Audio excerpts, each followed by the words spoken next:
விகட நேயர்களுக்கு வணக்கம். நிறைய பேர் அவங்களுடைய குழந்தை மற்ற குழந்தைகள் மாதிரி படிக்க மாட்டேங்குது, டேலண்டடா இருக்க மாட்டேங்குது அப்படின்னு ஃபீல் பண்ணுவாங்க. இப்ப நிறைய பேர் கம்பேர் பண்ணாதீங்க, குழந்தைய நெகட்டிவா பேசாதீங்கன்னு சொல்லி சொல்லி சொல்லி இப்போ நிறைய பேர் கம்பேரிஷன் குறைச்சிருக்காங்க. ஆனா மனசுக்குள்ள ஒரு ஃபீல் இருக்கதான் செய்யும் எல்லா பேரண்ட்ஸ்க்கும். அது இயற்கை தான். ஆனா உங்க குழந்தை அந்த அளவுக்கு படிக்கல, திறமை வாய்ந்தவனா இல்ல அப்படின்னா உங்ககிட்ட ஒண்ணே ஒண்ணு சொல்றேன். இந்த பதிவு உங்களுக்கு தான்.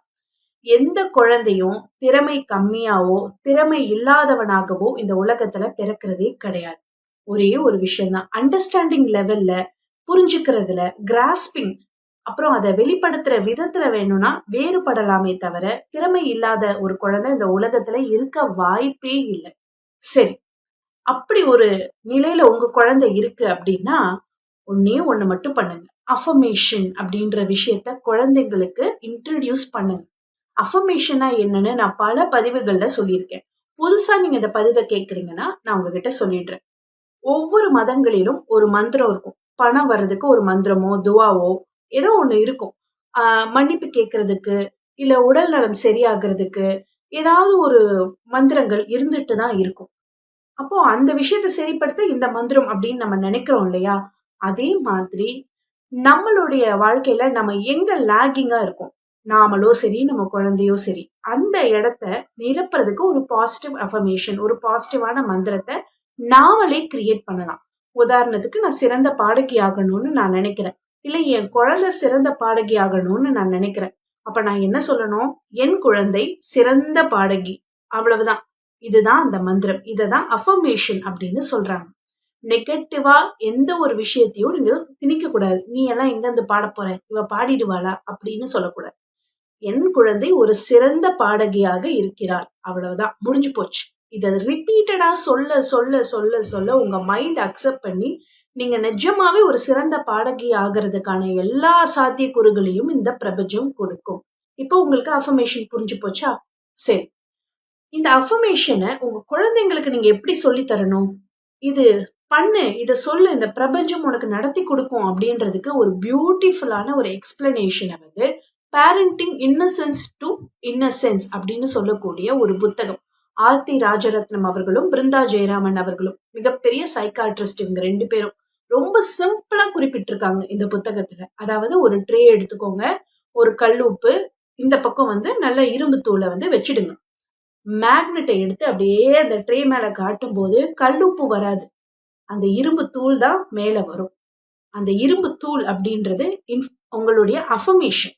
மேக்னெட் அப்படின்றது மைண்ட். எந்த ஒரு விஷயத்த ரிப்பீட்டடா சொல்லிக்கிட்டே இருக்கீங்களோ, உங்க ஆழ் மனசு நினைச்சுக்கிட்டே இருக்கோ, அதை அப்படியே மைண்ட் அப்படியே அப்சர்வ் பண்ணி பிரபஞ்சத்துக்கு அனுப்பி அது செயல்படுத்திடும். புரிஞ்சுதா? உப்பு மேல வராது, இரும்பு தூள் தான் மேல வரும். அப்போ மேக்னெட்ன்றது உங்க மைண்டு, இரும்பு தூள் அப்படின்றது ஒரு அஃபர்மேஷன். புரிய வச்சிடலாமா? ரெண்டாவது ஸ்டெப் என்ன சொல்றாங்கன்னா, ஒரு கிண்ணம் ஃபுல்லா தண்ணி எடுத்துக்கோங்க. அதுல அதே கல்லுப்பை போடுங்க. அப்புறம் அதே இரும்பு தூளை போடுங்க. கல்லுப்பு கரைஞ்சு தண்ணியோட தண்ணியா மாறிடும், இரும்பு தூள் மேல நிற்கும். கான்செப்ட் புரிஞ்சுது இல்ல? இதுல என்ன சொல்றாங்க, அந்த கிண்ணத்துல இருக்கக்கூடிய தண்ணின்றது உலகம்.